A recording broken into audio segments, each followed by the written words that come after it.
소중한 사연을 나누는 세상만사입니다. 여러분의 이야기가 누군가에게는 위로와 용기가 될 거라 믿습니다. 그럼 오늘도 함께 시작해 볼까요? 안녕하세요. 38살 여자 직장인입니다.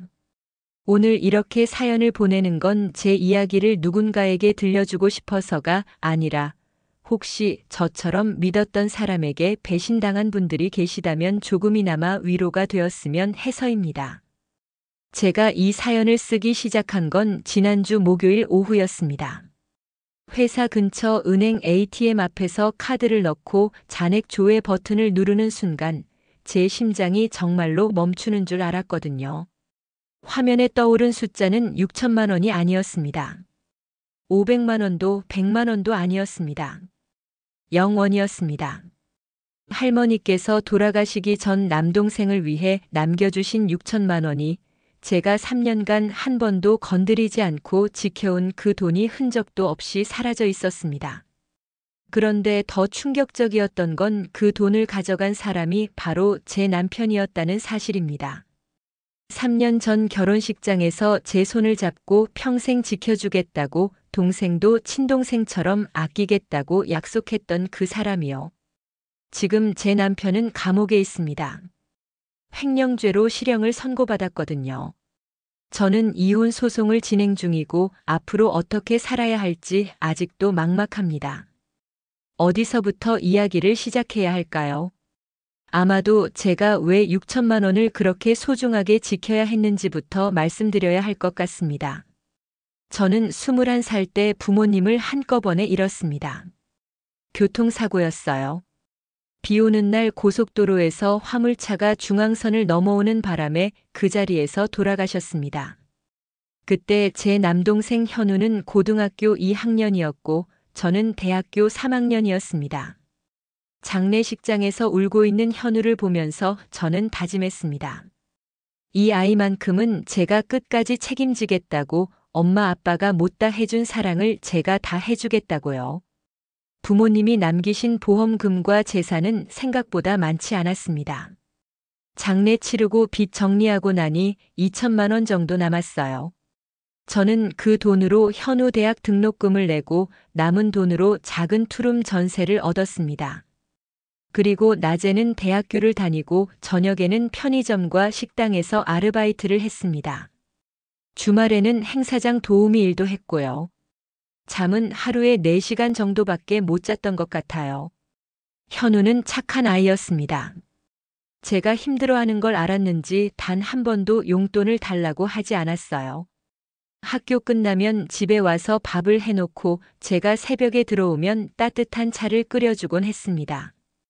가끔 제가 너무 피곤해서 소파에서 그대로 잠들어 버리면 담요를 덮어주고 조용히 불을 꺼주던 동생이었어요. 그렇게 5년을 버텼습니다. 저는 대학을 졸업하고 중견 제조업체에 취직했고 현우는 지방국립대 경영학과에 입학했습니다. 서울을 떠나는 게 걱정됐지만 현우는 오히려 저를 안심시켰어요. 누나 이제 좀 쉬라고, 자기는 학자금 대출 받아서 다닐 수 있으니까 걱정하지 말라고요.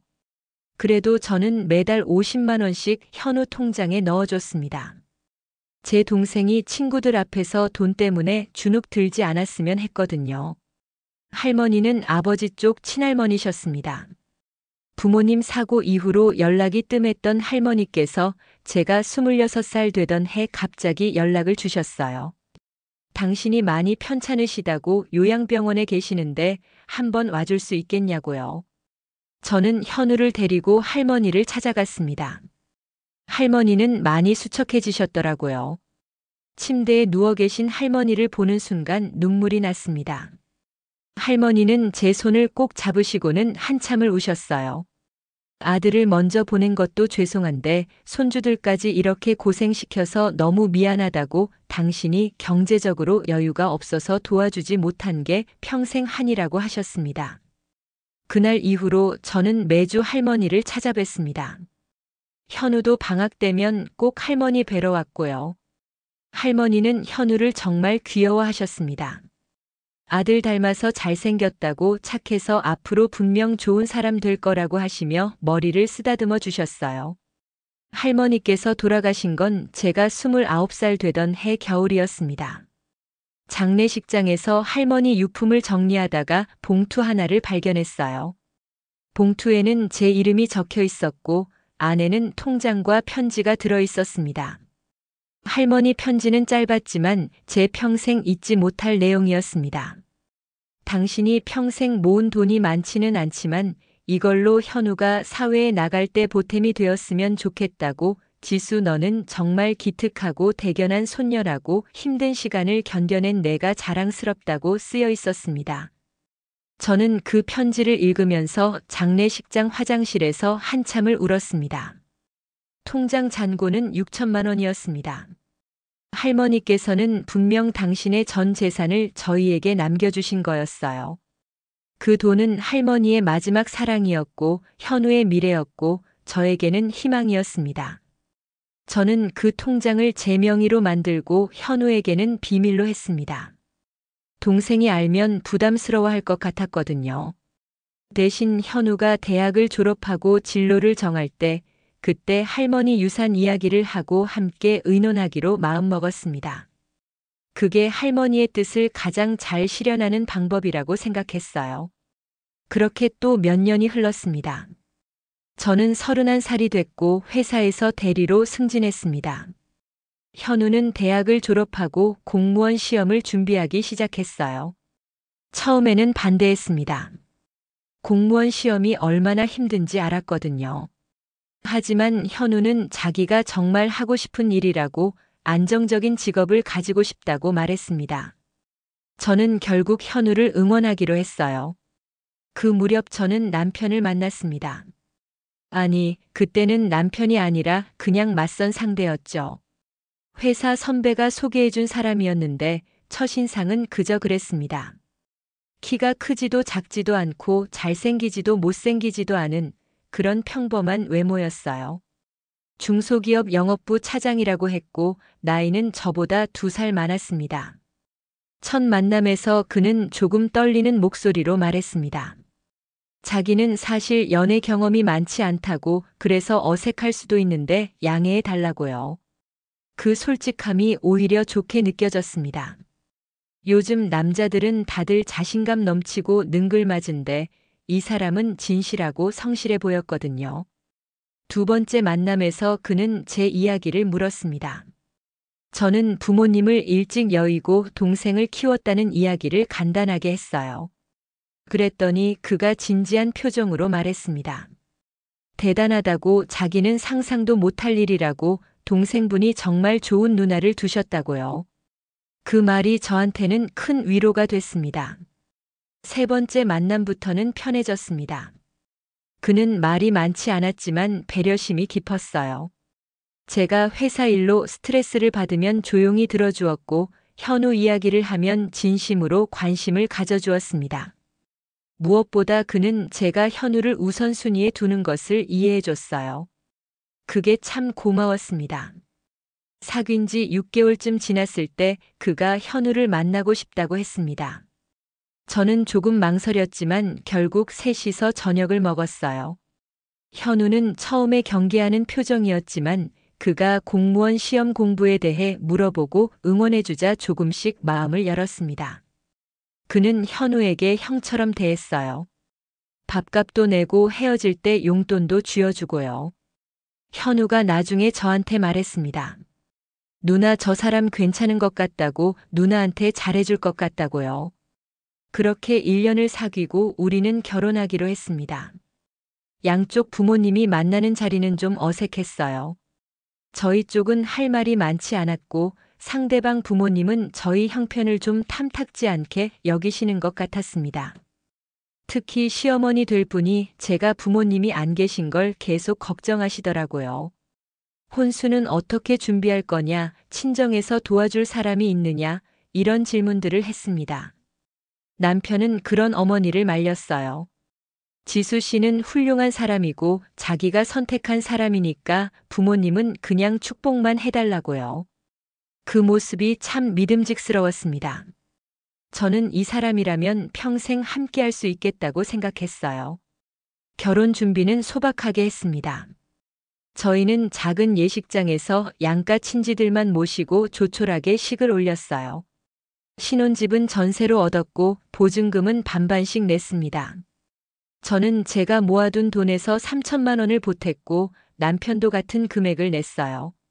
할머니가 남겨주신 6천만 원은 건드리지 않았습니다. 그건 현우 것이니까요. 신혼 초에는 정말 행복했습니다.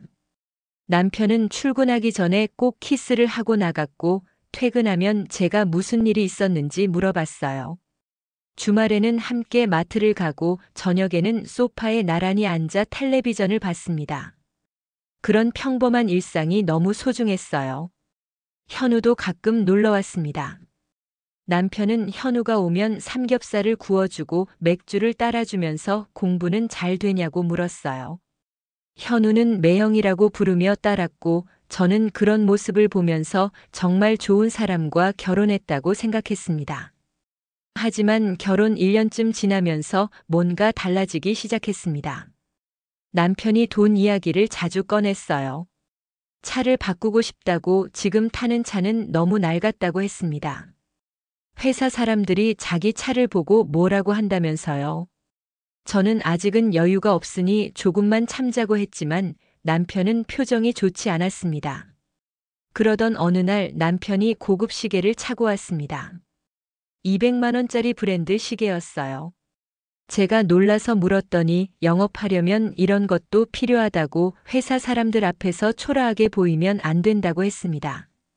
저는 뭔가 석연치 않았지만 남편 일이니까 참견하지 않았습니다. 그 다음 달에는 골프채 세트를 샀습니다. 400만 원이 넘는 고가였어요. 남편은 거래처 사람들과 골프를 쳐야 한다고 이것도 일의 일부라고 말했습니다. 저는 좀 과하다고 생각했지만 또 남편을 믿기로 했어요. 영업직은 원래 그런 거니까요. 문제는 제가 현우에게 학원비를 보태주려고 할 때였습니다.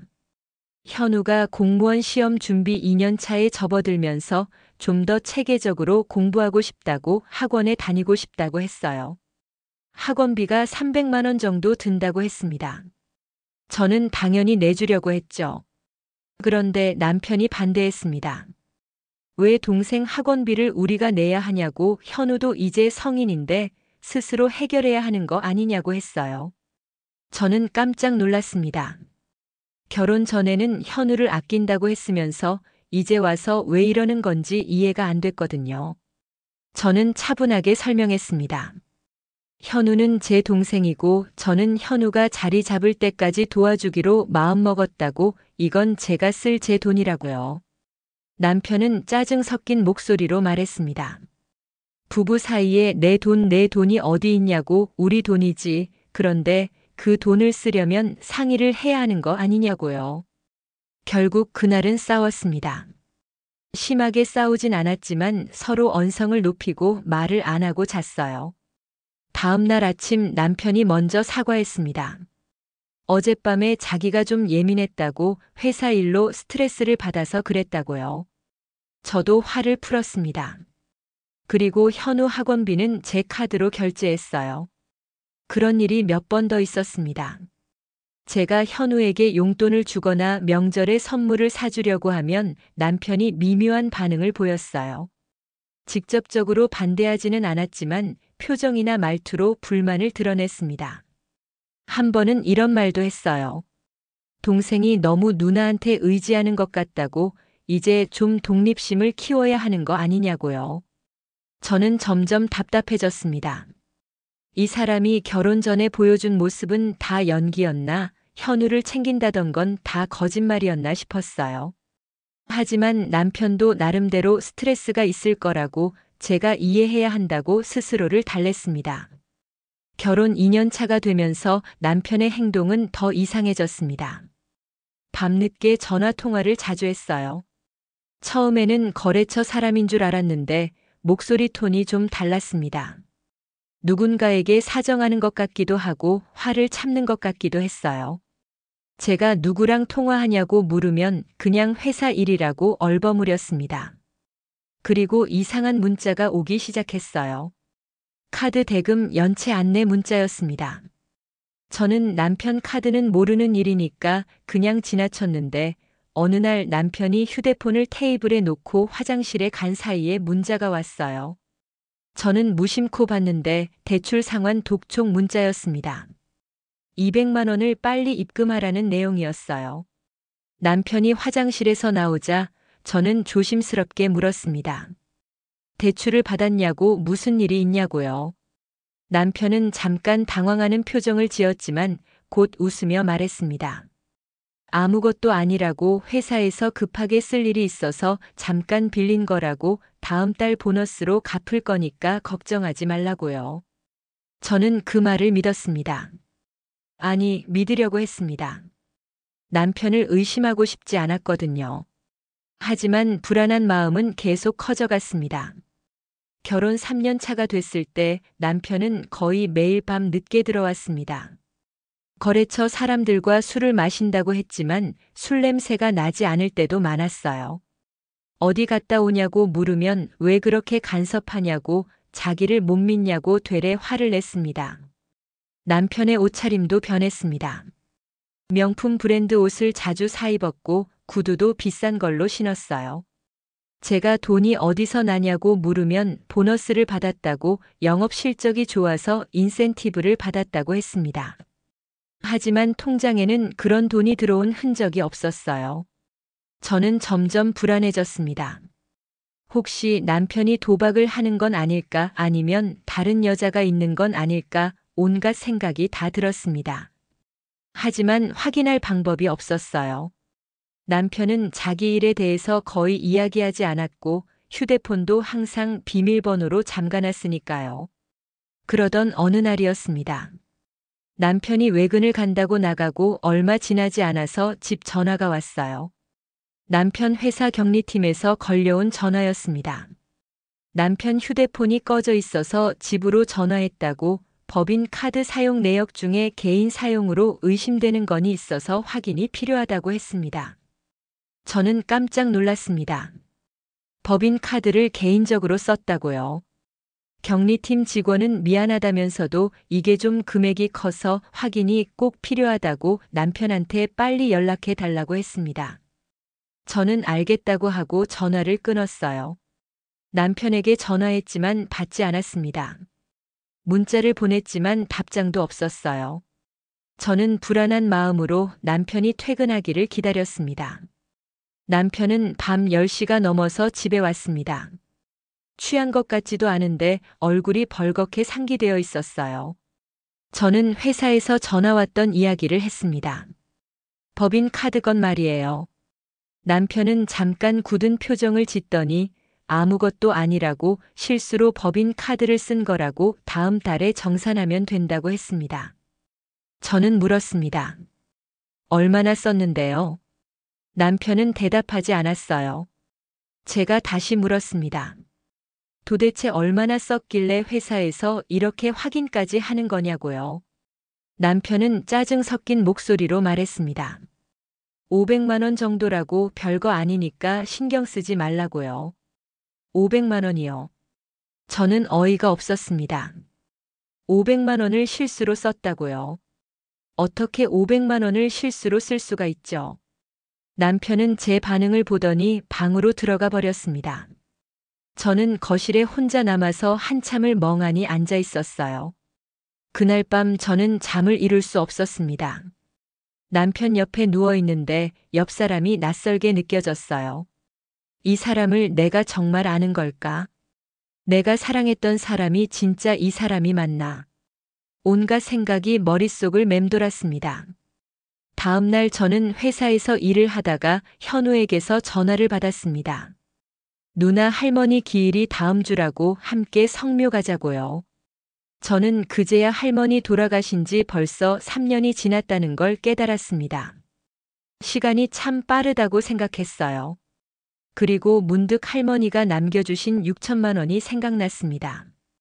현우가 올해로 공무원 시험 준비 3년 차인데 내년에는 합격할 수 있을까?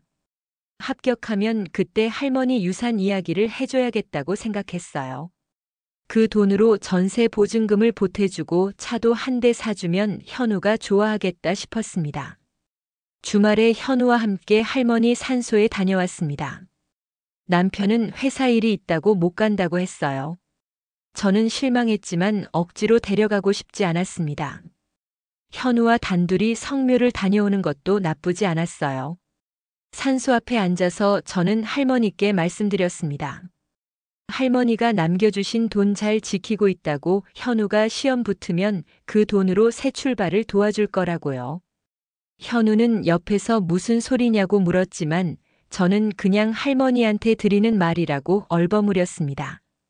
그날 저녁 집에 돌아오니 남편이 소파에 앉아 있었습니다. 옆에는 맥주캔이 몇 개 널려 있었고 텔레비전에서는 야구 중계가 나오고 있었어요. 저는 피곤해서 그냥 씻고 자려고 침실로 들어갔습니다. 그런데 잠이 안 왔어요. 뭔가 불안한 기분이 들었습니다. 이유는 모르겠는데 가슴이 두근거렸어요.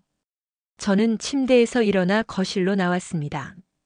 남편은 소파에서 잠들어 있었고 텔레비전은 꺼져 있었어요. 갑자기 통장 잔액을 확인하고 싶다는 생각이 들었습니다. 할머니가 남겨주신 통장이요.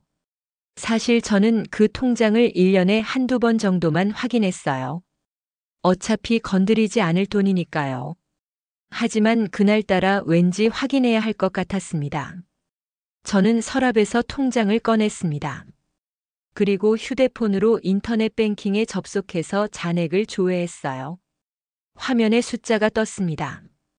6천만 원이었습니다. 다행이다 싶었어요.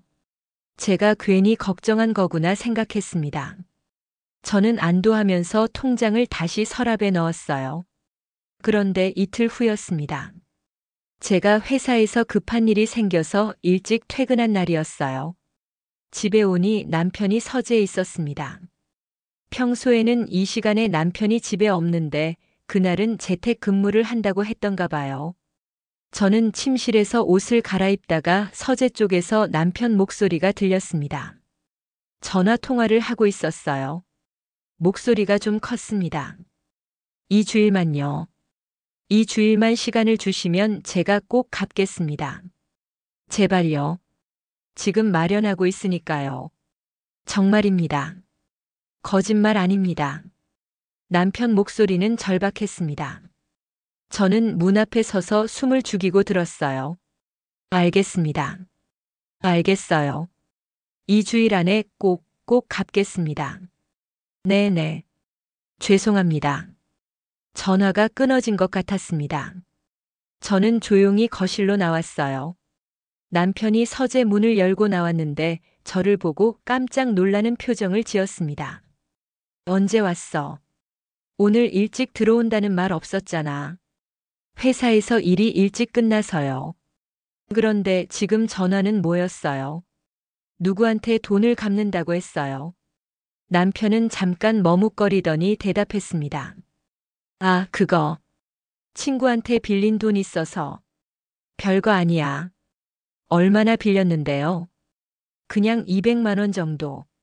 금방 갚을 거야. 저는 더 이상 묻지 않았습니다. 어차피 남편은 진실을 말하지 않을 거라는 걸 알았으니까요. 저는 그냥 알겠다고 하고 주방으로 갔습니다. 그날 밤 저는 잠들지 못하고 뒤척였습니다.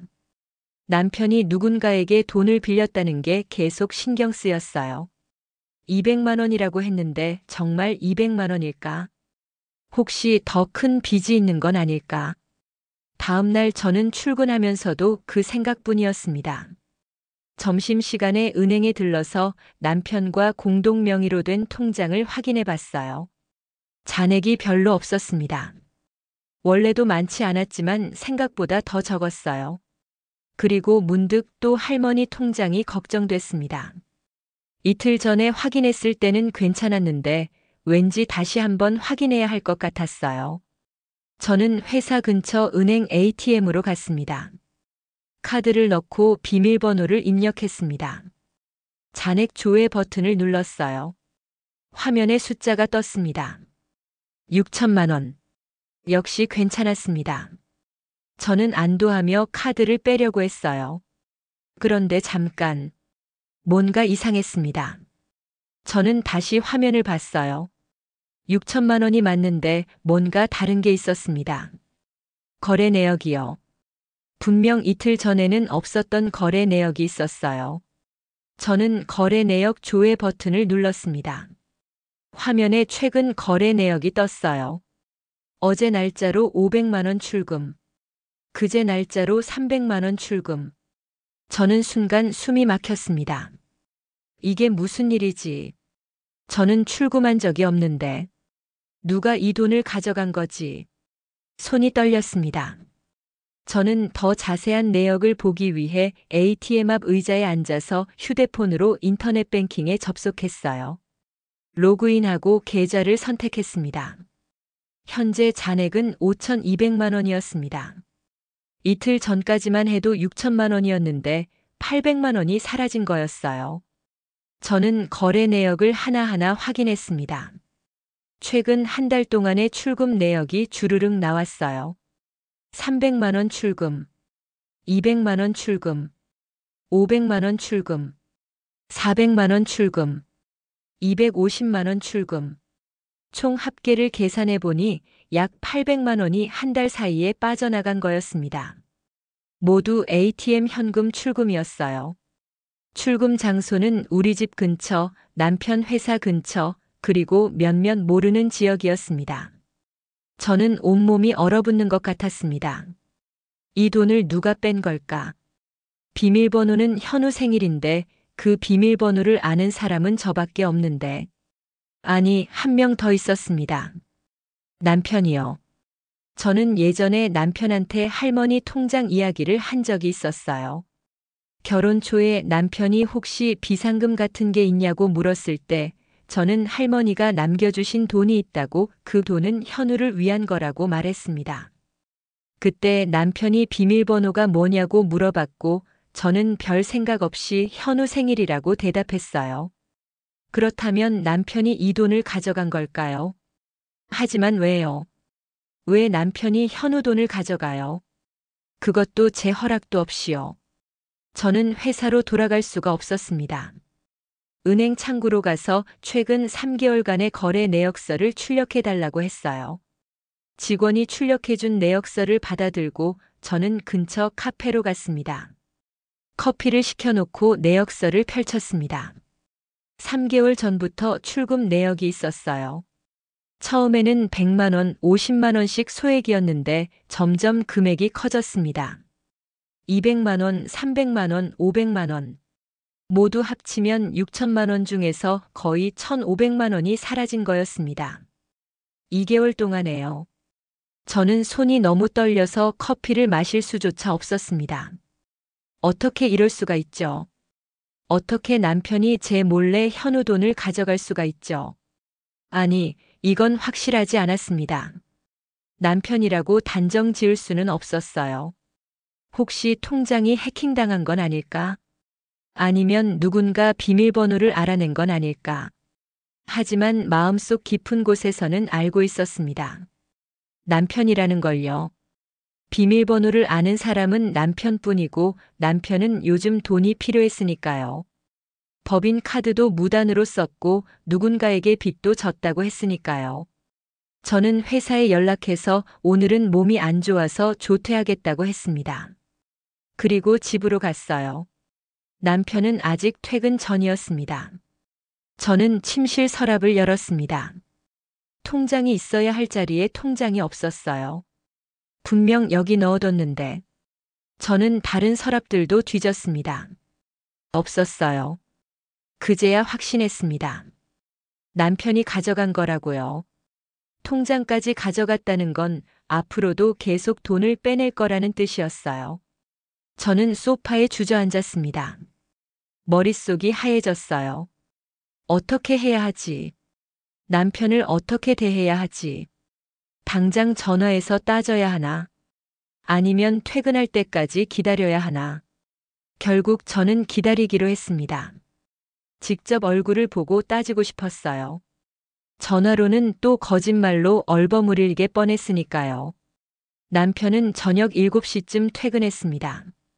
문을 열고 들어오면서 평소처럼 다녀왔어 하고 인사했어요. 저는 소파에 앉아 있다가 남편을 똑바로 쳐다봤습니다. 남편은 제 표정을 보더니 뭐 잘못 먹었냐고 물었습니다. 얼굴이 안 좋다고요. 저는 대답하지 않고 테이블 위에 놓인 거래 내역서를 가리켰어요. 이게 뭐예요? 남편이 다가와서 내역서를 봤습니다. 잠깐 표정이 굳더니 이내 아무렇지 않은 척 물었어요. 이게 왜 여기 있어? 제가 오늘 은행에 가서 뽑았어요. 할머니 통장이요. 당신이 돈을 빼간 거죠. 남편은 한동안 말이 없었습니다. 그러다가 한숨을 쉬며 소파에 앉았어요. 미안해. 말했어야 했는데. 저는 믿을 수가 없었습니다. 정말로 남편이 가져간 거였어요. 왜요? 왜 제 허락도 없이 현우 돈을 가져간 거예요? 급하게 돈이 필요했어. 회사에서 문제가 생겼거든. 무슨 문제인데요? 법인 카드 건 말이야. 그거 갚아야 했어. 안 그러면 회사에서 잘릴 수도 있었어. 그게 제 문제예요. 당신 문제잖아요. 왜 현우 돈으로 해결하려고 해요? 다른 방법이 없었어. 은행에서 대출도 안 나오고 카드도 한도 다 찼고. 그러면 저한테 말을 했어야죠. 제 통장인데 제 허락도 없이 어떻게 돈을 빼가요? 말하면 내가 줬겠어. 안 줬을 거잖아. 당연히 안 주죠. 그건 당신 돈이 아니라 현우 돈이에요. 부부 사이에 내 돈이 어디 있어. 우리 돈이지. 게다가 현우도 우리 가족이잖아. 저는 어이가 없었습니다. 지금 이 상황에서 부부 사이 운운하다니요. 얼마나 가져갔어요? 1,500 정도. 1,500이요. 1,500만 원을 허락도 없이 가져갔어요. 갚을 거야. 다음 달 보너스 나오면 갚을게. 다음 달 보너스로요. 그게 얼마나 나온다고 1,500만 원을 갚아요. 남편은 대답하지 못했습니다. 저는 계속 물었어요. 보너스로 안 되면 어떻게 갚을 건데요? 설마 또 이 통장에서 빼서 갚으려는 건 아니죠. 남편이 고개를 들었습니다. 표정이 좀 달라져 있었어요. 미안해하던 표정이 아니라 짜증 섞인 표정이었습니다. 그렇게까지 따질 거야. 나도 급해서 그런 건데. 현우 돈 하는데 현우가 그 돈으로 뭘 할 건데. 공무원 시험은 언제 붙을지도 모르잖아. 차라리 우리가 급한 거 해결하는 게 낫지 않아. 저는 남편을 믿을 수가 없었습니다. 지금 뭐라고 한 거죠? 현우 돈을 자기가 쓰는 게 낫다고요. 지금 무슨 소리 하는 거예요? 그 돈은 할머니가 현우 미래를 위해 남겨주신 거예요. 당신이 쓸 돈이 아니에요. 할머니가 뭐라고 하셨는지 나도 알아. 현우가 사회에 나갈 때 쓰라고 하셨잖아. 그런데 현우가 언제 사회에 나가? 공시 3년째인데 아직도 붙지도 못했잖아. 그 돈 그냥 묵혀두느니 지금 필요한데 쓰는 게 맞는 거 아니야. 저는 분노가 치밀어 올랐습니다. 어떻게 이럴 수가 있죠? 자기 빚을 갚으려고 동생 미래를 담보로 잡다니요. 당장 돌려놓으세요. 지금 당장요. 어떻게 돌려놔? 이미 다 썼는데.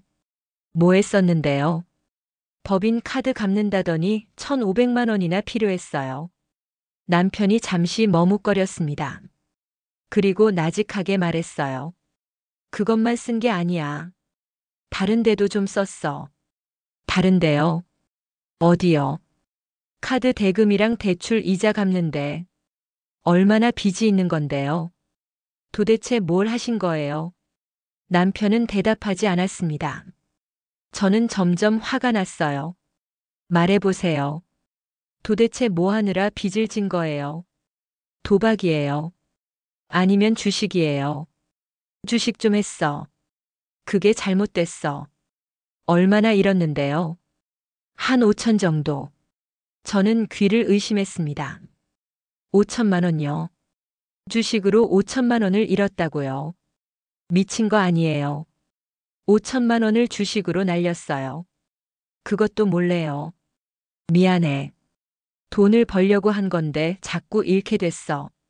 처음에는 조금씩 하려고 했는데 잃으니까 본전 찾으려고 더 하게 됐고. 그래서 결국 5천만 원을 날린 거예요. 그것도 모자라서 현우 돈까지 손댄 거고요. 갚을 거라니까. 시간만 좀 주면 갚을게. 어떻게 갚아요? 빚이 5천만 원이나 되는데 그걸 언제 갚아요? 남편은 대답하지 못했습니다. 저는 더 이상 참을 수가 없었어요. 통장 어디 있어요? 당장 내놔요.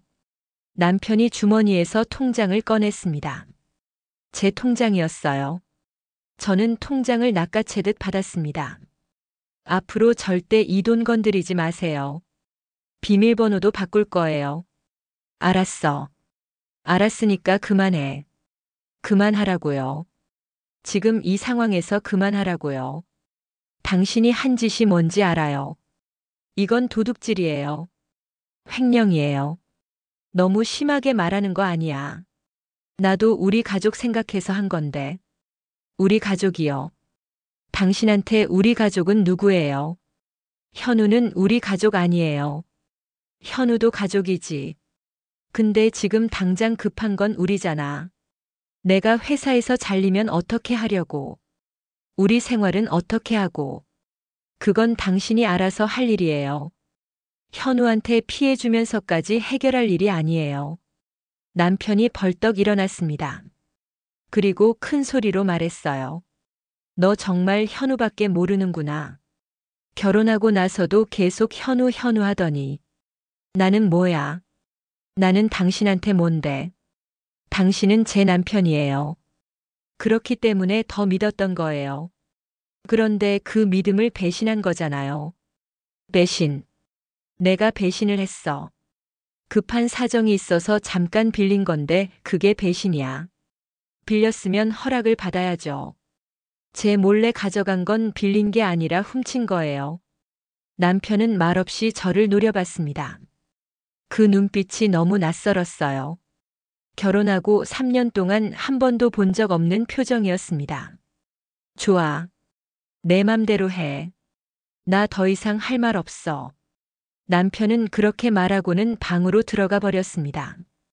쾅 하고 문 닫는 소리가 집안에 울렸어요. 저는 거실에 혼자 남아서 한참을 울었습니다. 어떻게 이럴 수가 있죠? 제가 믿었던 사람이, 사랑했던 사람이 어떻게 이럴 수가 있죠? 다음 날 아침 남편은 말없이 출근했습니다. 저도 회사에 갔지만 일이 손에 잡히지 않았어요. 점심시간에 은행에 가서 비밀번호를 바꿨습니다. 그리고 혹시 모르니까 통장 자동이체나 인터넷 뱅킹 한도도 다 막았어요. 집에 돌아와서도 남편과는 말을 하지 않았습니다. 남편도 저한테 말을 걸지 않았어요. 우리는 일주일 동안 그렇게 지냈습니다. 그러던 어느 날 저녁이었습니다. 현우에게서 전화가 왔어요. 누나 좀 만나고 싶다고 할 이야기가 있다고요. 저는 주말에 만나자고 했습니다. 토요일 오후에 현우를 만났습니다. 동네 카페에서 만났는데 현우 얼굴이 밝았어요. 누나 좋은 소식 있다고 모의고사에서 합격 예상 점수가 나왔다고 했습니다. 내년 시험은 정말 붙을 수 있을 것 같다고요. 저는 현우를 보면서 울컥했습니다. 이 아이는 아무것도 모르고 열심히 살아가고 있는데 그 아이의 미래를 위한 돈을 누군가 몰래 가져갔다는 사실을요. 그 누군가가 제 남편이라는 사실을요. 현우가 물었습니다. 누나 왜 울어? 무슨 일 있어? 저는 고개를 저었어요. 아무것도 아니라고 현우가 잘하고 있어서 기특해서 그렇다고 말했습니다. 현우가 웃으며 말했습니다. 누나도 참 고생 많았어. 나 때문에 결혼하고도 고생하고.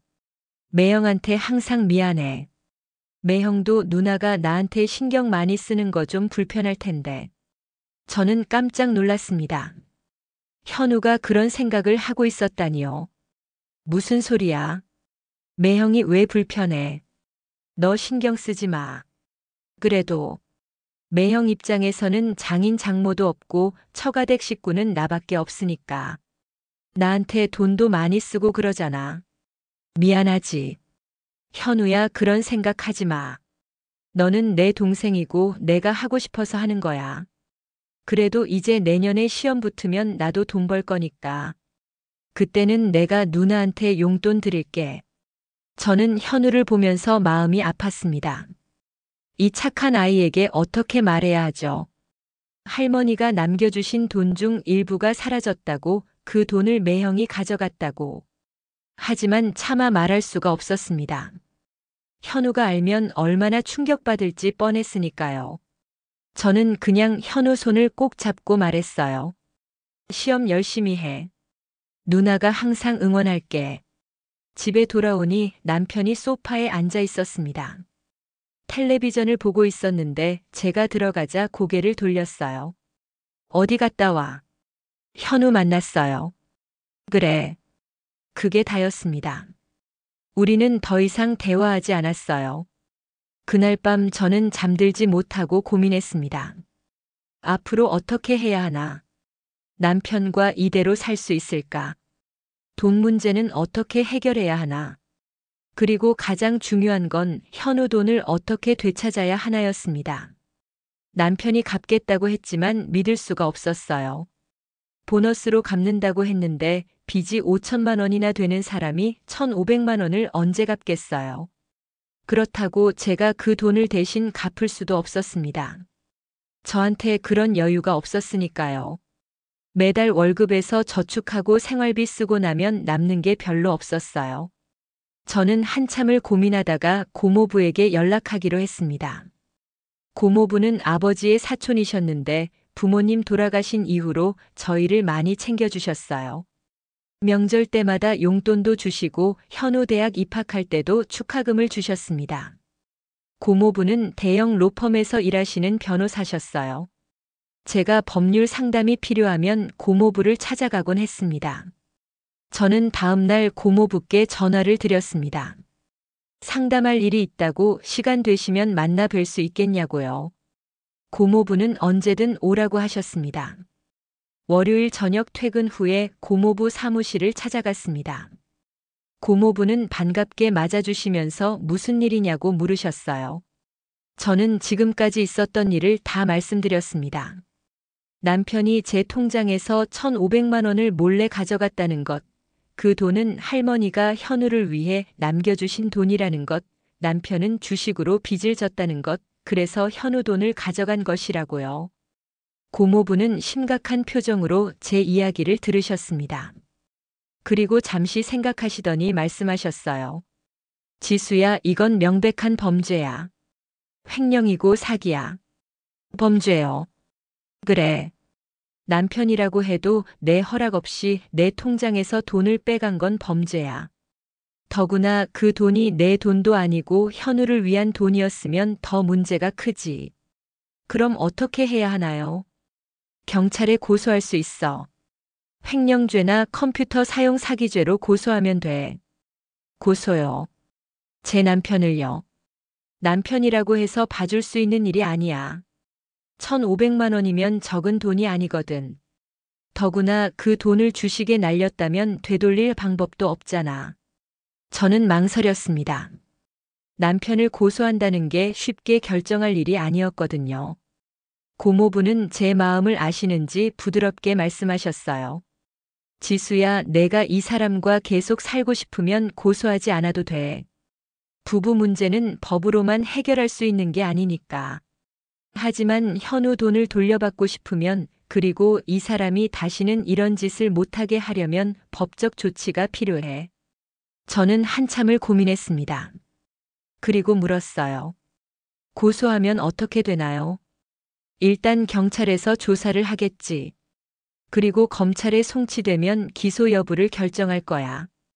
기소되면 재판을 받게 되고 유죄가 나오면 형을 받게 돼. 형이요. 그래. 횡령죄는 징역형이 나올 수 있어. 금액이 크면 실형도 가능하고. 실형이요. 그럼 감옥에 가는 건가요? 그럴 수도 있지. 물론 초범이고 반성하는 모습을 보이면 집행유예가 나올 수도 있어. 하지만 확실한 건 아니야. 저는 머릿속이 복잡했습니다. 남편을 감옥에 보낸다는 게 상상이 안 됐어요. 아무리 잘못했어도 그 사람과 3년을 함께 살았는데. 하지만 동시에 화가 났습니다. 어떻게 제 몰래 현우 돈을 가져갈 수 있죠? 그것도 주식에 날리고. 그리고 미안해하기는커녕 오히려 따지듯이 말하고. 저는 고모부께 여쭤봤습니다. 고모부, 저 어떻게 하면 좋을까요? 고모부는 잠시 생각하시더니 말씀하셨어요. 지수야, 내가 조언할 수 있는 건 법적인 부분뿐이야. 하지만 한 가지만 말해줄게. 이 사람이 지금 잘못을 인정하고 진심으로 반성한다면, 그리고 돈을 갚을 방법을 마련한다면 한 번 더 기회를 줘볼 수도 있어. 하지만 만약 이 사람이 계속 발뺌하고 책임을 회피한다면 그땐 법적 조치를 취하는 게 맞아. 내 자신과 현우를 지키기 위해서.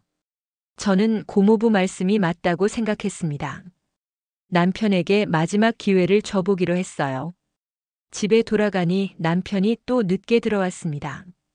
저는 남편을 기다리고 있다가 남편이 들어오자마자 말했습니다. 얘기 좀 해요. 남편은 피곤한 표정이었지만 소파에 앉았어요. 저도 마주 앉아서 말했습니다. 오늘 변호사 상담 받고 왔어요. 변호사요? 왜요? 당신이 한 일이 범죄라고 하더라고요. 횡령죄래요. 남편은 표정이 굳었습니다. 범죄까지야. 좀 심하게 말하는 거 아니에요. 심한 게 아니에요. 법적으로 그렇대요. 제 허락 없이 제 통장에서 돈을 빼간 건 횡령이래요. 그래서 나를 고소할 거예요. 아직 결정 안 했어요. 당신한테 기회를 주고 싶어서요. 기회요? 네. 당신이 진짜로 반성하고 돈을 갚을 방법을 마련한다면 한 번만 더 믿어볼게요. 하지만 계속 이런 식으로 나온다면 저도 법적 조치를 취할 수밖에 없어요. 남편은 한참 동안 말이 없었습니다. 그러다가 한숨을 크게 쉬더니 말했어요. 미안해요. 정말 미안해요. 진심이에요. 진심이에요. 나도 내가 너무 잘못했다는 거 알아요. 급하다는 핑계로 당신 몰래 돈을 가져간 건 정말 잘못한 거예요. 저는 남편을 봤습니다. 진심인 것 같기도 했어요. 그럼 어떻게 할 건데요? 돈은 어떻게 갚을 거예요? 방법을 찾아볼게요. 시간이 좀 걸리겠지만 꼭 갚을게요. 얼마나 걸릴 건데요? 한 1년 정도요. 매달 조금씩 갚으면 1년이면 될 것 같아요. 매달 조금씩이요. 얼마씩이요? 100만 원씩이요. 100만 원씩이요. 그럼 1년이면 1200만 원밖에 안 되잖아요. 1500만 원인데요. 그럼 2년요. 2년이면 갚을 수 있어요. 저는 믿기지 않았습니다. 빚이 5천만 원이나 되는 사람이 매달 100만 원씩 갚을 수 있을까요? 당신 빚은요. 5천만 원이라고 했잖아요. 그건 어떻게 할 건데요? 그것도 갚아야죠. 조금씩이라도요. 조금씩이요. 빚 이자만 해도 얼마인데요? 남편은 대답하지 못했습니다. 저는 알았어요. 이 사람은 계획도 없이 그냥 말로만 갚겠다고 하는 거라는 걸요. 못 믿겠어요. 당신 말 못 믿겠어요. 지수 씨, 제발요. 한 번만 믿어줘요. 정말 갚을게요. 어떻게 믿어요? 지금까지 당신이 한 짓 보면 못 믿을 수밖에 없잖아요. 남편이 벌떡 일어났습니다. 그럼 어쩌라고요? 고소할 거면 하세요. 나 감옥 가면 되잖아요. 그러고는 방으로 들어가 버렸습니다. 저는 또 거실에 혼자 남았습니다. 남편이 진심으로 반성하는 것 같지 않았어요. 그냥 들키니까 미안하다고 하는 것 같았습니다. 저는 결심했습니다. 법적 조치를 취하기로요. 다음 날 고모부께 다시 연락드렸습니다. 고소하고 싶다고 어떻게 하면 되는지 알려달라고요.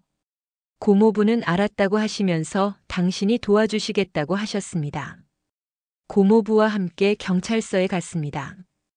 고소장을 작성하고 제출했어요. 거래 내역서와 통장 사본, 그리고 남편과의 대화 녹음 파일도 함께 제출했습니다. 경찰은 일주일 후에 남편을 소환했습니다. 남편은 소환장을 받고 저를 노려봤어요. 정말 고소한 거예요. 당신 남편을요. 네, 그랬어요. 미쳤어요. 정말 미쳤어. 제가 미친 게 아니라 당신이 미친 거예요. 어떻게 제 몰래 1,500만 원을 가져가요? 남편은 더 이상 말하지 않고 나가버렸습니다. 그날 이후로 남편은 집에 들어오지 않았어요. 어디서 자는지 모르겠지만 아마 친구 집이나 모텔에서 자는 것 같았습니다. 경찰 조사가 시작됐습니다. 남편은 처음에는 부인했대요. 자기는 안 가져갔다고, 지수가 허락했다고 거짓말을 했답니다. 하지만 거래 내역과 ATM 녹화 영상을 보여주니 결국 인정했대요. 한 달쯤 지나서 검찰로 사건이 송치됐습니다. 그리고 또 한 달 후 기소됐어요. 횡령죄와 컴퓨터 사용 사기죄로요. 재판이 시작됐습니다. 저는 증인으로 법정에 섰어요. 판사 앞에서 그동안 있었던 일을 다 이야기했습니다. 할머니가 현우를 위해 돈을 남겨주신 것, 남편이 제 허락 없이 그 돈을 가져간 것, 그 돈을 주식에 날린 것까지요. 남편 측 변호사는 이건 부부 싸움일 뿐이라고, 형사 처벌할 일이 아니라고 주장했습니다. 하지만 검사는 부부라 해도 타인의 재산을 무단으로 취한 건 명백한 범죄라고, 더구나 피해 금액이 크고 반성하지 않는다고 강력히 처벌해 달라고 요청했어요. 재판은 석 달 정도 걸렸습니다. 그동안 저는 남편과 단 한 번도 만나지 않았어요. 남편은 여전히 집에 들어오지 않았고 저도 굳이 찾지 않았습니다. 그 사이에 회사에서도 일이 터졌습니다. 남편이 고소당한 사실이 회사에 알려진 거예요. 법인카드 무단 사용 건까지 다시 조사됐고 결국 남편은 징계위원회에 회부됐습니다. 징계위원회 결과는 해고였습니다. 남편은 회사에서 쫓겨났어요. 그 소식을 듣고 시어머니가 제 회사로 찾아왔습니다. 시어머니는 로비에서 저를 기다리고 계셨어요. 제가 퇴근하려고 나가는데 붙잡으셨습니다. 지수 씨, 얘기 좀 합시다. 저는 어쩔 수 없이 근처 카페로 갔습니다. 시어머니는 앉자마자 말씀하셨어요. 어떻게 이럴 수가 있어요? 남편을 고소하다니. 그것도 감옥 보내려고요. 어머님, 제가 뭘 잘못했나요? 잘못한 건 민준 씨잖아요. 그래, 민준이가 잘못했어. 잘못했지. 근데 그렇다고 고소까지 해야 해요. 부부끼리 이혼하면 되지 왜 감옥까지 보내요? 그럼 어머님, 아들이 저한테 한 짓은요? 1,500만 원을 몰래 가져간 건요? 그것도 부부 돈 아니에요. 어차피 같이 쓸 돈이면 누가 쓰든 똑같지. 똑같지 않아요. 그건 제 동생 돈이에요. 할머니가 남겨주신 돈이고요. 그래서 뭐 어쩌라고요. 벌써 쓴 돈 어떻게 해요? 민준이가 갚는다고 했잖아요. 언제 갚을 건데요? 어떻게 갚을 건데요? 시간이 걸려도 갚을 거 아니에요. 그런데 지금 민준이가 회사에서 잘렸어요. 당신 때문에. 이제 어떻게 갚으라고요? 그건 민준 씨가 알아서 할 일이에요. 시어머니 얼굴이 붉어졌습니다. 당신 정말 너무한 거 알아요. 겨우 돈 때문에 남편 인생 망치고 부모도 없는 애가 독하긴 독해. 그 말을 듣는 순간 저는 머리가 하얘졌습니다. 지금 뭐라고 하셨어요? 부모 없는 애가 독하다고 했어. 사람이 그렇게 독하면 어떡해요? 저는 참았던 게 폭발했습니다. 어머님, 지금 무슨 말씀 하시는지 아세요? 제가 부모 없다고 무시하시는 거예요. 무시가 아니라 사실이잖아요. 부모 있는 애들은 이렇게 안 해. 그래도 정은 있는데. 당신은 정도 없어. 저는 더 이상 참을 수가 없었습니다. 어머님, 나가주세요. 더 이상 대화 안 하겠습니다. 뭐라고요? 나가달라고요. 지금 당장요. 시어머니는 믿을 수 없다는 표정으로 저를 봤습니다. 하지만 결국 일어나서 나가셨어요. 나가면서 한마디 더 하셨습니다. 후회할 거예요. 당신 이러다가 평생 혼자 살아. 저는 대답하지 않았습니다. 시어머니가 나가고 저는 카페에 혼자 앉아서 한참을 울었어요. 그날 밤 집에 돌아와서 저는 현우에게 전화했습니다. 그동안 숨겨왔지만 이제는 말해야 할 것 같았어요. 현우야, 누나가 할 말이 있어. 왜 그래, 누나? 무슨 일 있어? 저는 지금까지 있었던 일을 다 말했습니다. 할머니 유산을 매형이 가져간 것, 그래서 고소한 것, 지금 재판 중이라는 것까지요. 현우는 한동안 말이 없었습니다. 그러다가 나직하게 물었어요. 누나, 그럼 할머니 돈은 얼마나 남았어? 5,200만 원 정도 남았어. 그럼 1,500만 원이 없어진 거구나. 응. 누나 미안해. 나 때문에 이런 일이 생긴 거잖아. 무슨 소리야? 내 잘못이 아니야. 그래도 미안해. 매형이 나 때문에 누나랑 싸우고 누나가 나 때문에 힘들어하고. 현우야, 이건 매형 잘못이야. 내 잘못이 아니라고. 현우는 한참 동안 아무 말도 하지 않았습니다. 저는 현우가 울고 있다는 걸 알았어요. 현우야, 울지 마. 괜찮아. 돈은 다시 받을 수 있어. 누나, 나 때문에 누나가 이혼까지 하게 됐잖아. 이혼은 어차피 할 거였어. 이런 일 없어도 그 사람이랑은 못 살았을 것 같아. 그래도 미안해, 누나. 정말 미안해. 저는 현우를 달래느라 한참이 걸렸습니다. 현우는 자기 때문에 제가 힘들어한다고 자기가 빨리 시험 붙어서 돈 벌겠다고 했어요. 저는 현우에게 그런 생각하지 말라고, 지금은 공부에만 집중하라고 말했습니다. 전화를 끊고 저는 또 한참을 울었습니다. 왜 이렇게 된 걸까요? 저는 그저 평범하게 살고 싶었을 뿐인데 왜 이렇게 힘든 일들만 생기는 걸까요? 며칠 후 재판 결과가 나왔습니다. 남편은 횡령죄로 징역 8개월을 선고받았어요. 실형이었습니다. 집행유예 없이 바로 감옥에 가는 거였어요. 판사는 판결문을 읽으면서 말했습니다.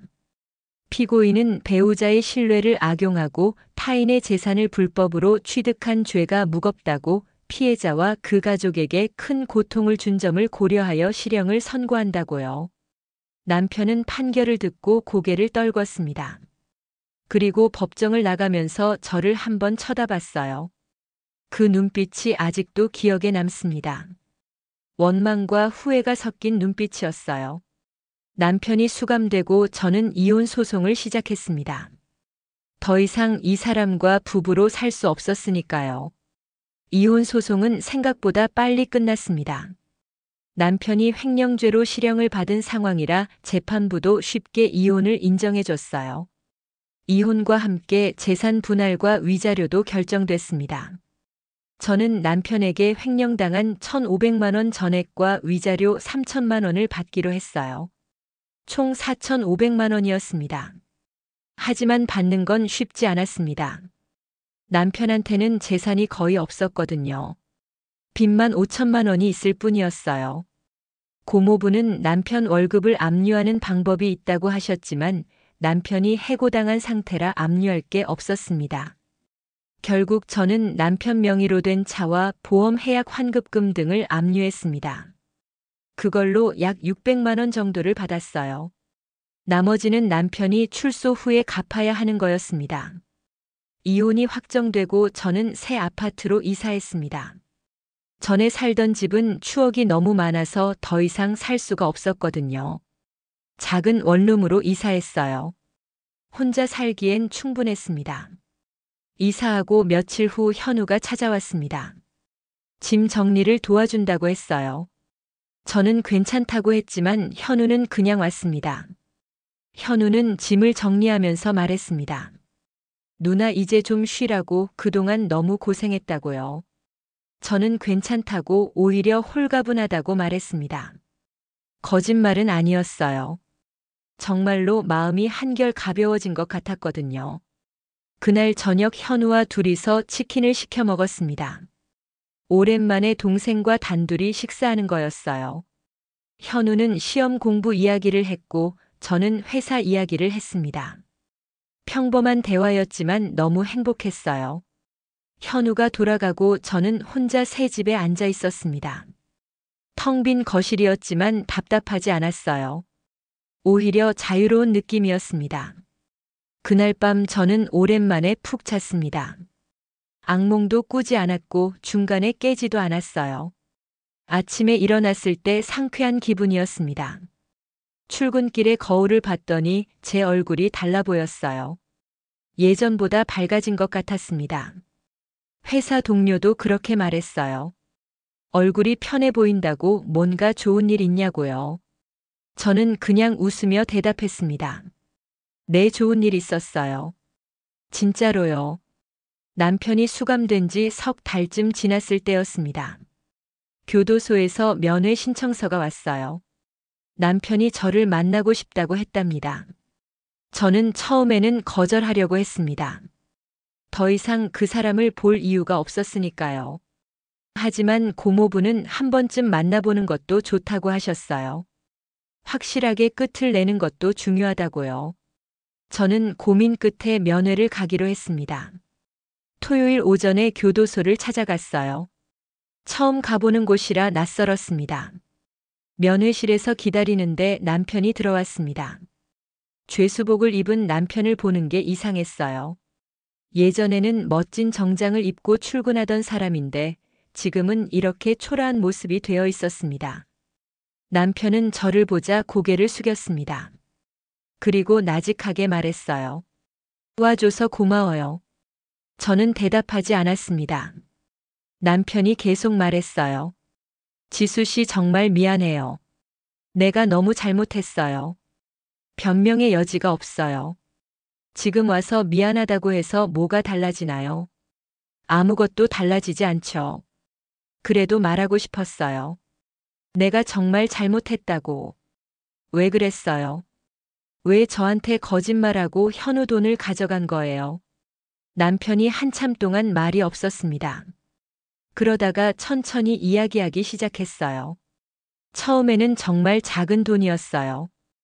회사 사람들이 주식 이야기를 하길래 나도 한번 해보자 싶어서 100만 원으로 시작했죠. 그런데 운 좋게 돈을 벌었어요. 200만 원이 됐어요. 그게 시작이었어요. 그 다음부터는 욕심이 생겼습니다. 200만 원을 400만 원으로, 400만 원을 800만 원으로 불리고 싶었어요. 그래서 계속 돈을 넣었죠. 처음에는 제 돈으로 했어요. 월급, 보너스 다 넣었죠. 그런데 어느 순간부터 잃기 시작했습니다. 한 번에 500만 원씩 날렸어요. 본전을 찾으려고 더 넣었는데 더 잃었어요. 그렇게 1년 만에 2천만 원을 날렸습니다. 그때부터 카드를 쓰기 시작했어요. 현금 서비스도 받고 카드론도 받았죠. 그 돈으로 또 주식을 했어요. 이번엔 꼭 본전을 찾을 거라고 생각했거든요. 하지만 또 잃었습니다. 빚이 3천만 원이 됐을 때 정신이 번쩍 들었어요. 이러다간 정말 큰일 난다고 생각했죠. 그래서 주식을 그만두려고 했어요. 하지만 채권자들이 독촉하기 시작했습니다. 이자라도 내라고, 원금을 갚으라고요. 그때 법인 카드를 쓰기 시작했어요. 회사 돈으로 채권자들 입을 막으려고 했죠. 500만 원을 썼는데 들켰어요. 격리팀에서 확인하겠다고 했을 때 정말 식은땀이 났습니다. 그래서 지수 씨 통장을 생각한 거예요. 할머니가 남겨주신 돈 말이에요. 처음에는 잠깐만 빌려 쓰려고 했어요. 법인 카드 것만 해결하고 바로 넣어 놓으려고요. 그런데 막상 돈을 인출하니까 욕심이 생겼어요. 이 돈으로 주식을 한 번만 더 하면 본전을 찾을 수 있을 것 같았거든요. 그래서 100만 원만 더 써봤어요. 그런데 그것도 잃었습니다. 그 다음부터는 걷잡을 수 없었어요. 잃으면 또 인출하고 또 잃으면 또 인출하고. 그렇게 석 달 만에 1,500만 원을 다 날렸습니다. 저는 남편 이야기를 들으면서 한숨만 나왔습니다. 결국 도박 중독이었던 거예요. 지수 씨 정말 미안해요. 내가 정말 나쁜 놈이에요. 당신과 현우에게 용서받을 자격이 없어요. 저는 조용히 말했습니다. 용서는 안 할 거예요.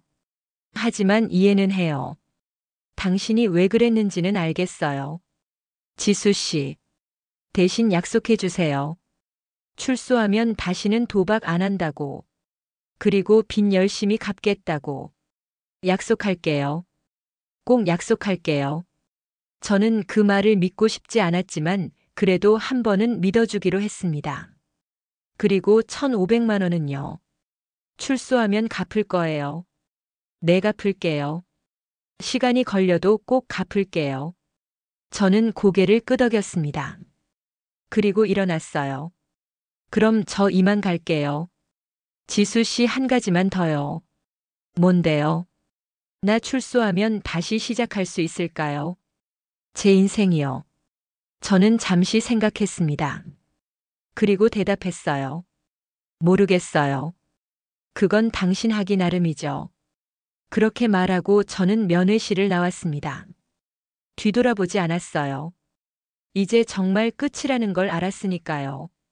교도소를 나와서 버스를 타고 집으로 돌아왔습니다. 창밖을 보면서 생각했어요.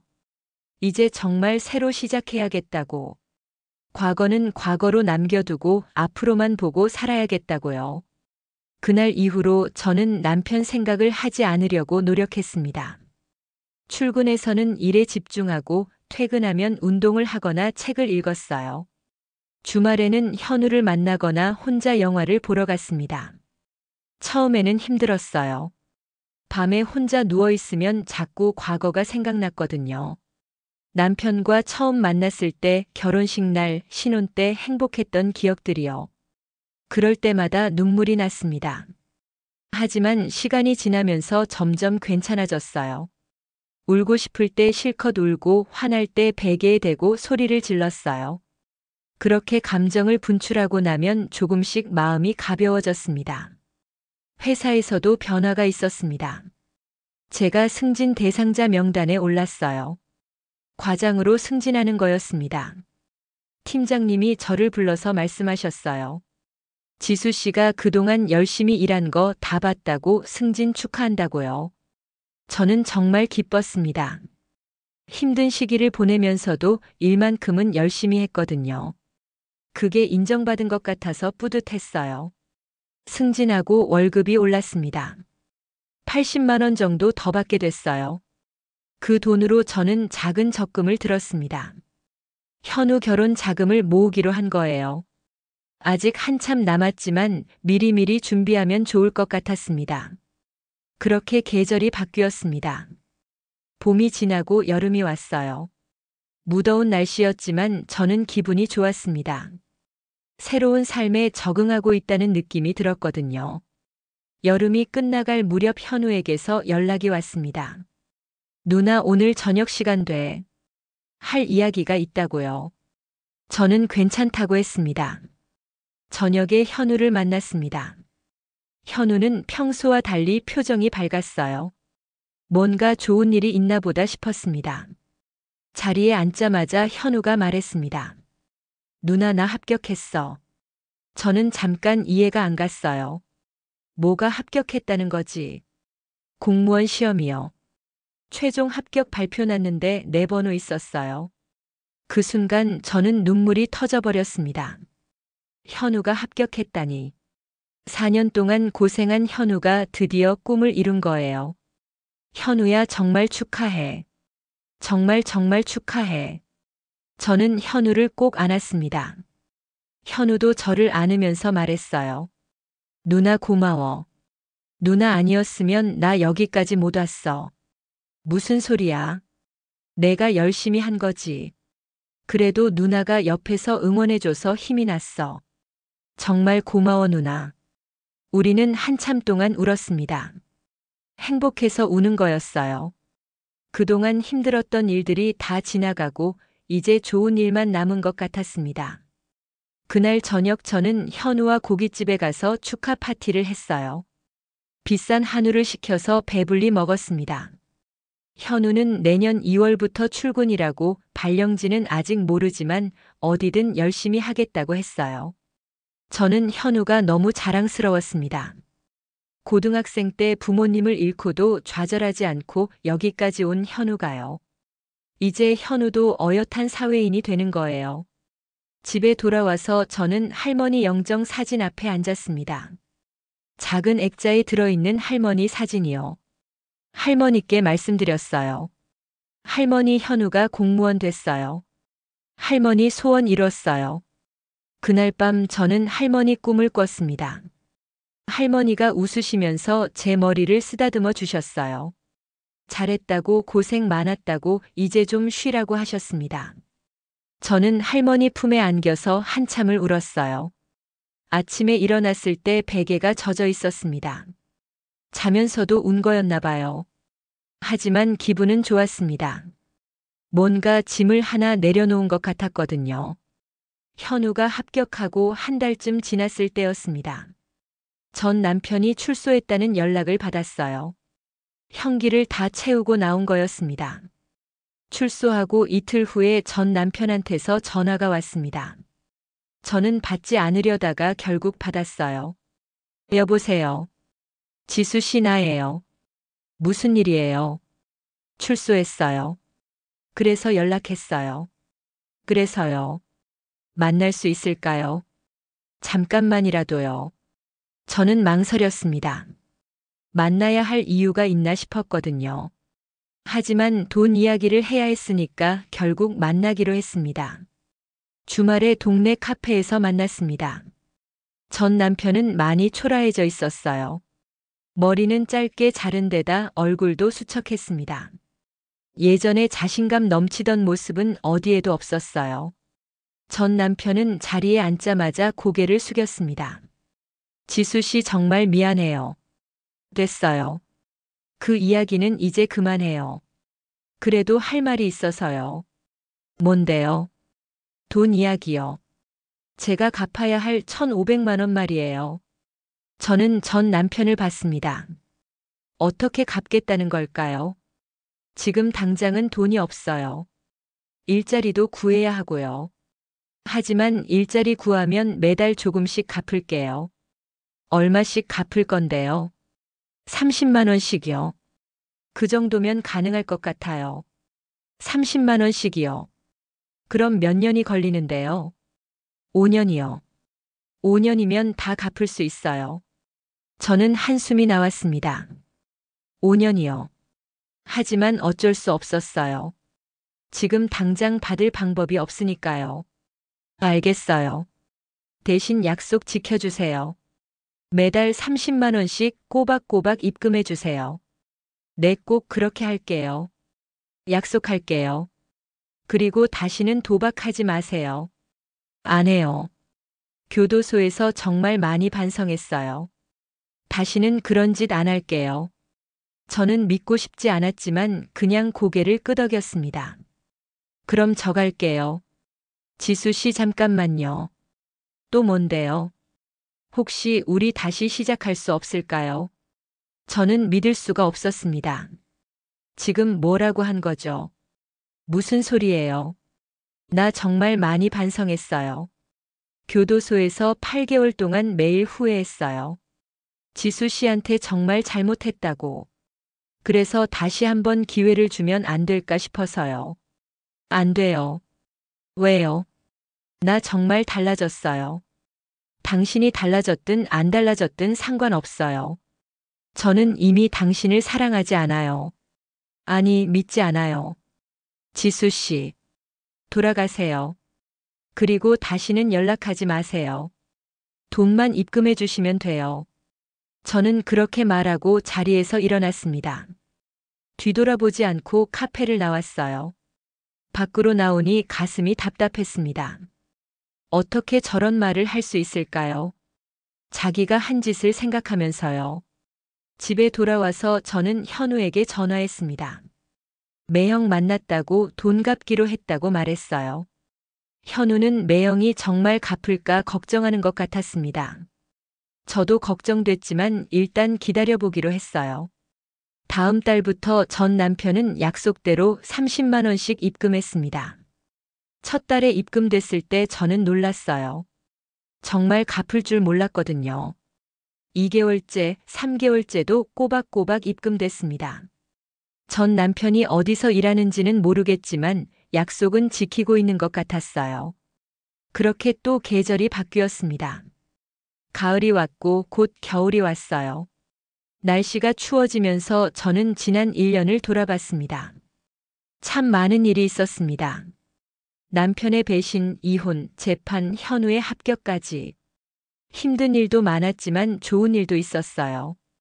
무엇보다 제가 많이 강해진 것 같았습니다. 예전에 저는 남들 눈치를 많이 봤어요. 착한 사람이 되려고 노력했고 상처받지 않으려고 조심했습니다. 하지만 이제는 달라졌어요. 제 목소리를 낼 줄 알게 됐고 부당한 일에 맞설 용기도 생겼습니다. 연말에 회사에서 송년회가 있었습니다. 저는 팀원들과 함께 고깃집에 갔어요. 맥주를 마시면서 올 한 해를 정리했습니다. 후배 한 명이 물었습니다. 과장님 요즘 되게 밝아 보이세요. 무슨 좋은 일 있으세요? 저는 웃으며 대답했어요. 그냥 마음이 편해져서 그래. 정말 그랬습니다. 마음이 편했어요. 더 이상 누군가 눈치를 볼 필요도 없었고 거짓말에 속을 일도 없었습니다. 제 인생을 제가 결정할 수 있다는 게 이렇게 자유로운 거였어요.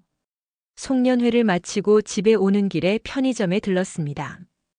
컵라면과 우유를 사서 계산하는데 문득 몇 년 전이 생각났어요. 대학생 때 편의점 아르바이트 하던 시절이요. 그때는 정말 힘들었습니다. 낮에는 학교 다니고 밤에는 일하고 현우 학비 벌려고 주말에도 쉬지 못했어요. 그런데 지금 생각해보면 그때가 그리운 것도 같았습니다. 힘들었지만 목표가 확실했거든요. 현우를 지키겠다는 목표요. 집에 도착해서 라면을 끓여 먹었습니다. 텔레비전을 틀었더니 연말 특집 프로그램이 나오고 있었어요. 사람들의 사연을 소개하는 프로그램이었습니다. 한 여자분이 나와서 이야기했습니다. 남편의 빚 때문에 힘들었지만 이겨냈다는 내용이었어요. 저는 그분 이야기를 들으면서 공감이 많이 됐습니다. 저도 비슷한 경험을 했으니까요. 프로그램 마지막에 그분이 말했습니다. 힘든 시기를 견디고 나니 제가 얼마나 강한 사람인지 알게 됐다고 앞으로는 어떤 일이 와도 이겨낼 자신이 있다고요. 저도 그 말에 동감했습니다. 저도 이제는 자신 있었어요. 어떤 어려움이 와도 이겨낼 수 있을 것 같았습니다. 새해가 밝았습니다. 설날에 현우와 함께 할머니 산소를 찾아갔어요. 묘지에 도착해서 절을 하고 할머니께 새해 인사를 드렸습니다. 현우가 말했습니다. 할머니, 저 이제 공무원 됐어요. 다음 달부터 출근해요. 할머니 걱정하지 마세요. 저도 말했습니다. 할머니, 저도 잘 지내고 있어요. 많이 힘들었지만 이제는 괜찮아요. 할머니가 남겨주신 돈 잘 지키고 있어요. 현우한테 꼭 필요할 때 쓸게요. 그날 산소에서 내려오면서 현우가 물었습니다. 누나 올해 계획 있어? 저는 잠깐 생각하다가 대답했어요. 일단 건강하게 사는 거. 그리고 너 발령받으면 자취방 구해주는 거. 그게 내 계획이야. 누나 나 걱정하지 마. 나는 알아서 할 수 있어. 알아. 근데 내가 해주고 싶어서 그래. 동생 자취방 구해주는 게 내 꿈이었거든. 누나. 그리고 나도 좀 더 잘 살아보려고. 그동안은 남 위해서만 살았잖아. 이제는 나를 위해서도 좀 살아야지. 좋은 생각이야, 누나. 누나 행복하게 살아. 우리는 손을 잡고 걸었습니다. 차가운 겨울 바람이 불었지만 마음은 따뜻했어요. 2월이 되고 현우가 첫 출근을 했습니다. 발령지는 경기도 어느 시청이었어요. 집에서 1시간 반 정도 걸리는 곳이었습니다. 저는 현우와 함께 자취방을 알아봤어요. 시청 근처에 괜찮은 원룸이 있었습니다. 보증금 2천만 원에 월세 50만 원이었어요. 현우는 부담스러워했습니다. 보증금이 너무 크다고 좀 더 저렴한 곳을 알아보자고 했어요. 하지만 저는 괜찮다고 했습니다.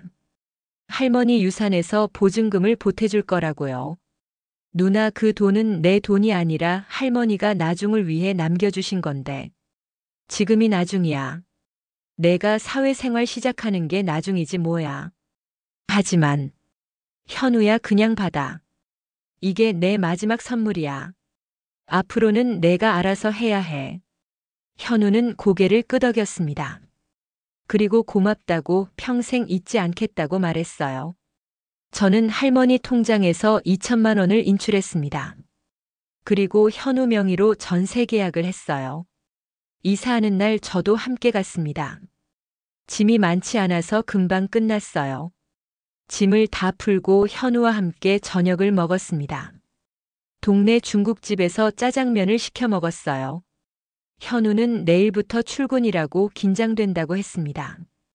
괜찮아. 너 잘할 수 있어. 열심히 하면 돼. 누나 정말 고마워. 여기까지 오게 해줘서. 무슨 소리야. 내가 열심히 한 거지. 그래도 누나 없었으면 나 여기 못 왔어. 정말이야. 저는 현우 머리를 쓰다듬었습니다. 동생이 이렇게 컸구나 싶었어요. 집에 돌아오는 길에 저는 뿌듯했습니다. 부모님과 할머니께서 보시면 기뻐하실 것 같았어요. 현우가 이렇게 잘 커서요. 그날 밤 저는 할머니께 감사 인사를 드렸습니다. 할머니 덕분에 현우가 잘 시작했다고, 정말 감사하다고요. 봄이 왔습니다. 날씨가 따뜻해지면서 제 마음도 한결 가벼워졌어요. 회사에서도 새로운 프로젝트가 시작됐고 저는 팀장으로서 열심히 일했습니다. 주말에는 취미 생활을 시작했어요. 요가 학원에 등록했습니다. 처음에는 어색했지만 점점 재미있어졌어요. 몸도 건강해지고 마음도 편해지는 것 같았습니다. 요가 학원에서 친구도 사귀었습니다. 저와 비슷한 나이의 직장인 여성이었어요. 우리는 요가 끝나고 종종 차를 마시며 이야기했습니다. 그분도 이혼 경험이 있었어요. 저처럼 남편 때문에 힘들었다고 했습니다. 우리는 서로의 이야기를 나누면서 위로를 받았어요. 그분이 말했습니다. 이혼하고 나니 오히려 홀가분하다고, 자기 인생을 찾은 것 같다고요. 저도 공감했습니다. 정말 그랬거든요. 4월 어느 날이었습니다. 전 남편한테서 전화가 왔어요. 저는 받지 않으려다가 혹시 돈 이야기인가 싶어서 받았습니다. 지수 씨, 나예요. 무슨 일이에요? 잠깐 만날 수 있을까요? 왜요? 돈은 잘 들어오고 있는데요. 다른 이야기가 있어서요. 제발요. 저는 망설이다가 결국 만나기로 했습니다. 무슨 이야기인지 궁금했거든요. 다음 날 저녁 동네 카페에서 만났습니다. 전 남편은 예전보다 좀 나아 보였어요. 얼굴에도 생기가 돌고 옷차림도 깔끔했습니다. 자리에 앉자마자 전 남편이 말했습니다. 지수 씨, 재혼하려고 해요. 저는 깜짝 놀랐습니다. 재혼이요? 네, 만난 지 석 달 됐어요. 좋은 사람이에요. 그래요. 축하해요. 고마워요. 그래서 말이에요. 혹시 돈을 좀 일시불로 갚을 수 있을까 싶어서요. 일시불이요? 네, 지금 1,000만 원 정도 모았어요. 그걸로 일단 갚고 나머지는 6개월 안에 갚을게요. 저는 놀랐습니다. 1,000만 원을 모았다고요? 어떻게 모았어요? 죽어라 일했어요. 낮에는 회사 다니고 밤에는 배달 알바 했어요. 주말에도 쉬지 않고 일했고요. 그렇게까지요. 네, 빨리 갚고 싶었어요. 그래야 당신한테 진 빚을 갚고 새 출발할 수 있을 것 같아서요. 저는 전 남편을 봤습니다. 진심인 것 같았어요. 알겠어요. 그럼 1,000만 원 먼저 주세요. 네, 지금 당장 입금할게요. 전 남편은 휴대폰으로 즉시 이체했습니다. 제 통장에 1,000만 원이 들어왔다는 문자가 왔어요. 나머지는 6개월 안에 꼭 갚을게요. 약속할게요. 알겠어요. 그리고 재혼 진심으로 축하해요. 행복하세요. 고마워요, 지수 씨. 당신도 행복하세요. 우리는 그렇게 헤어졌습니다. 이번에는 정말 마지막인 것 같았어요. 집에 돌아와서 저는 통장을 확인했습니다. 1,000만 원이 입금돼 있었어요. 이제 500만 원만 더 받으면 됐습니다. 전 남편이 정말 달라진 것 같았습니다. 예전에는 무책임했는데 이제는 책임감이 생긴 것 같았어요. 새로 만난 사람 덕분일까요? 저는 전 남편이 행복하기를 바랐습니다. 미운 정 고운 정 다 지나고 나니 그냥 서로 잘 살았으면 좋겠다는 생각이 들었어요. 여름이 왔습니다. 무더운 날씨였지만 저는 활기찼어요. 회사 프로젝트도 잘 진행되고 있었고 현우도 직장 생활에 잘 적응하고 있었습니다. 8월 어느 날 현우에게서 전화가 왔습니다.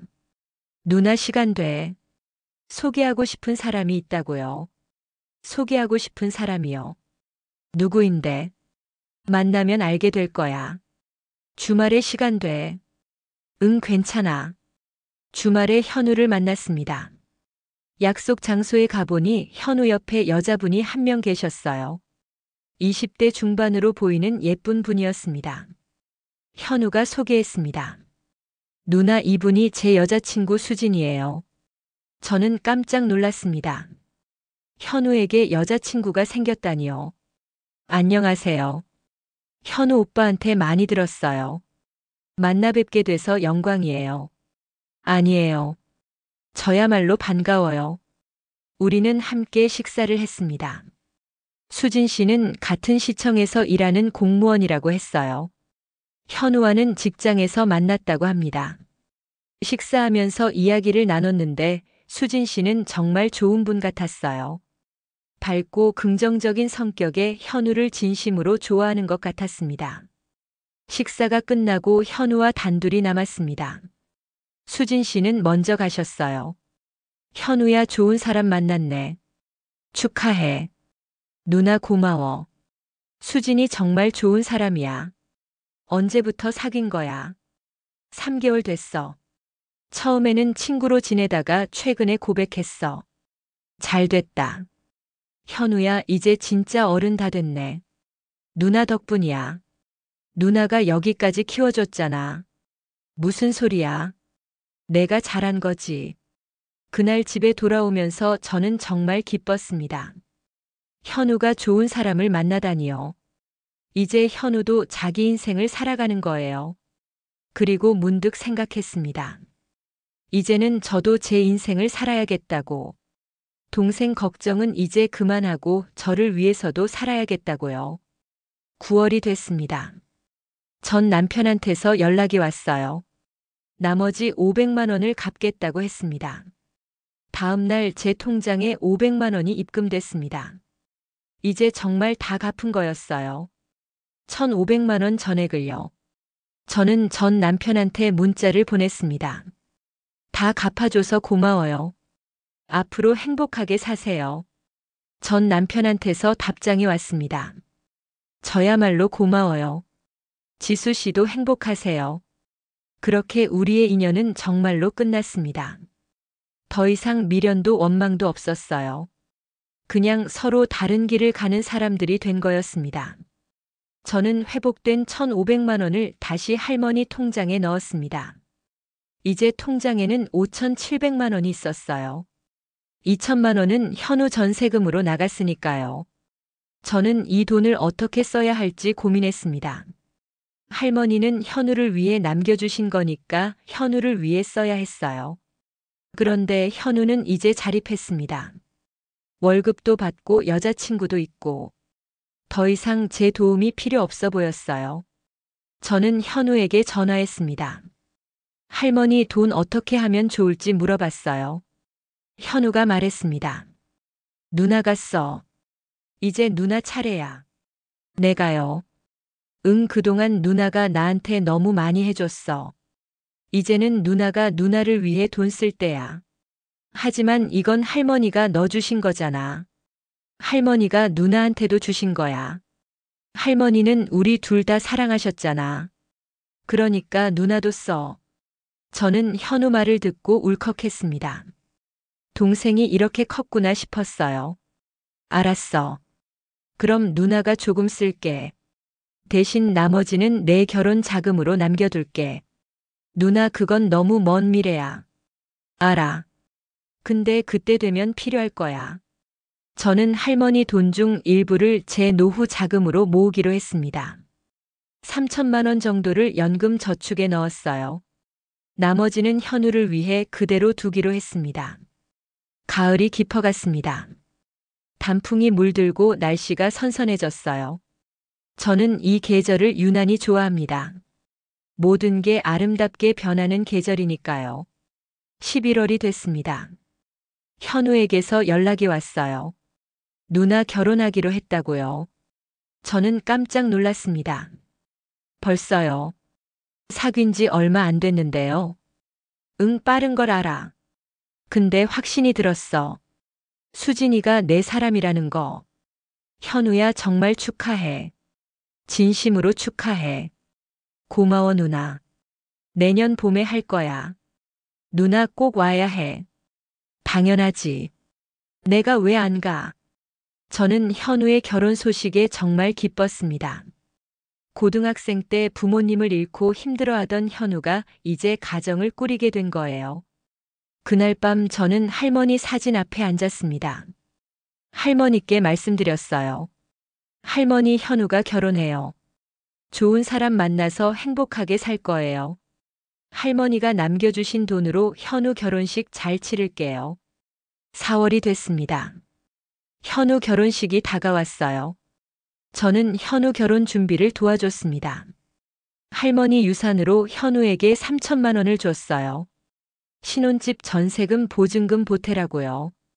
현우는 너무 크다고 1천만 원만 받겠다고 했지만 저는 무조건 받으라고 했습니다. 현우야, 이건 할머니가 내 새 출발을 위해 준비해 주신 거야. 그러니까 부담 갖지 말고 받아. 누나 정말 고마워. 평생 잊지 않을게. 잊어도 돼. 그냥 행복하게 살아. 결혼식 날이 왔습니다.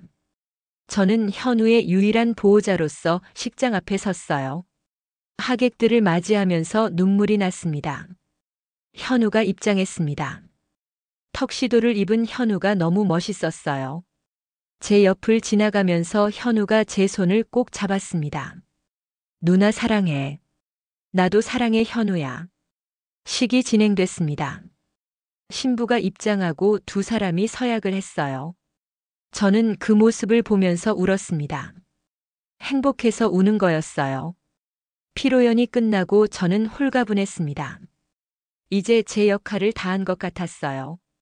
현우는 이제 자기 가정을 꾸리고 저는 저대로 살면 됐습니다. 5월이 됐습니다.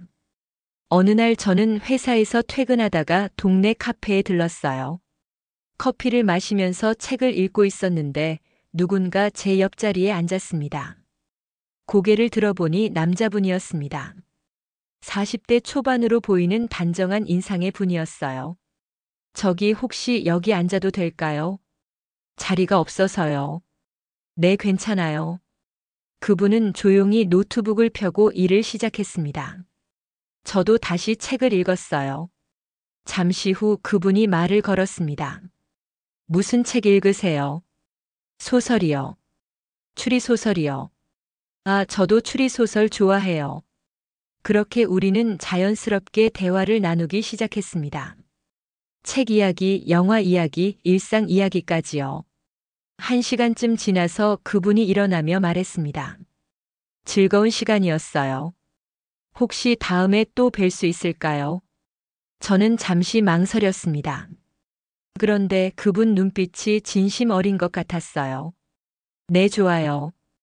그렇게 저는 새로운 인연을 만났습니다. 천천히 조심스럽게요. 지금 저는 정말 행복합니다. 좋은 사람들과 함께하고 있고 현우도 행복하게 살고 있어요. 회사 생활도 잘 되고 있습니다. 몇 년 전 통장이 텅 빈 걸 발견했을 때를 생각하면 정말 멀리 온 것 같아요. 그때는 세상이 무너지는 것 같았는데 이겨냈습니다. 저는 이 경험을 통해 많은 걸 배웠어요.